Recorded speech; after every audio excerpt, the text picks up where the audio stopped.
Hello கண்டிங் channel people, நிறைய பேருக்கு promo 1 ஏன் டிலே ஆச்சு அப்படின்ற மிகப்பெரிய கேள்விகள் இருந்துகிட்டு இருக்கும். அது மட்டும் இல்லாமல் நிறைய பேர் சென்னையில் இருந்துட்டு இருப்பீங்க, இல்லைனா வந்து நியர்பை சென்னையில் இருந்துட்டு இருப்பீங்க. அவங்க எல்லாருக்குமே ஃப்ளட்டுன்ற ஒரு விஷயம் நிறையா தெரிஞ்சிருக்கும். ஏன்னா வந்து மழை பயங்கரமாக பெஞ்சிக்கிட்டு இருக்கு சென்னை ஏரியாஸில்.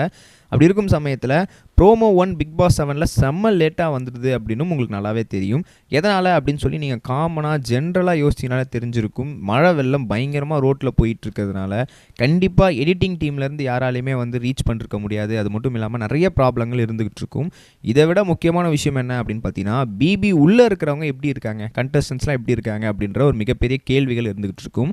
இன்னும் வரைக்கும் அதை பற்றியான அப்டேட்ஸ் வரவே இல்லை அப்படின்னு தான் சொல்லணும். ஏன்னா இதுக்கு முன்னாடி வரைக்கும் மழை வந்தது, வெள்ளம் பேஞ்சுது, இல்லை வந்து லைட்டாக வந்து எங்கே ஒழுக ஆரம்பிச்சுது, டேமேஜ் ஆக ஆரம்பிச்சதுன்னா கண்டஸ்டன்ஸ் எல்லாருமே ஒரு 5 ஸ்டார் ஹோட்டலாக தங்க வச்சுட்டு அதுக்கப்புறமா என்ன பண்ணுவாங்கன்னா அங்கேருந்து அவங்கள மறுபடியும் பிபி செட்டுக்கு மூவ் ஆன் பண்ணுவாங்க.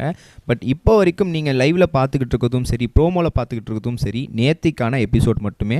ஸ்டில் இன்றைக்கான எபிசோட் இன்னும் வந்து வரவே இல்லை அப்படின்னும் போது இந்த எபிசோட் மழையெல்லாம் வந்து பாதித்து எல்லாமே வந்ததுக்கப்புறம் தான் அந்த செட்டெல்லாம் எப்படி இருக்குது, என்னவா இருக்குது, எதனா பாதிப்புகள் இருக்கா, கார்டன் ஏரியா மெயினாக வந்து அது ஓப்பன் சர்ஃபேஸ் அதுங்க எப்படி இருக்குது, வெள்ளங்கள் வர ஆரம்பிக்குதா, பிபி ஹவுஸ்க்குள்ளே என்ன ஆச்சு அப்படின்ற அப்டேட்ஸ்லாம் பார்த்ததுக்கப்புறம் மட்டுமே கண்டஸ்டன்ஸ் பிபிக்குள்ளே இருக்க போகிறாங்களா, இல்லை 5 ஸ்டார் ஹோட்டலுக்கு போயிட்டு மறுபடியும் பிபிக்குள்ளே வர போகிறாங்களா அப்படின்றத டிசைட் பண்ணுவாங்க.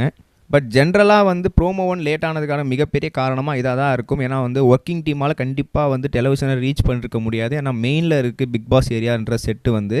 ஸோ இருக்கும் சமயத்தில் சென்னை பயங்கர ஃப்ளட்டில் இருக்கிறதுனால இது ஒரு பெரிய பாசிபிலிட்டி இல்லாத ஒரு விஷயம் தான். நம்ம நெக்ஸ்ட் இது வரைக்கும் கனெக்டிங் டிவிக்கு சப்ஸ்கிரைப் பண்ணனா மறக்காமல் சப்ஸ்கிரைப் பண்ணிக்கங்க. உடனடி அப்டேட்ஸ் பெறுவதற்கு நோட்டிஃபிகேஷன் பெல்லையும் கிளிக் பண்ணிக்கங்க.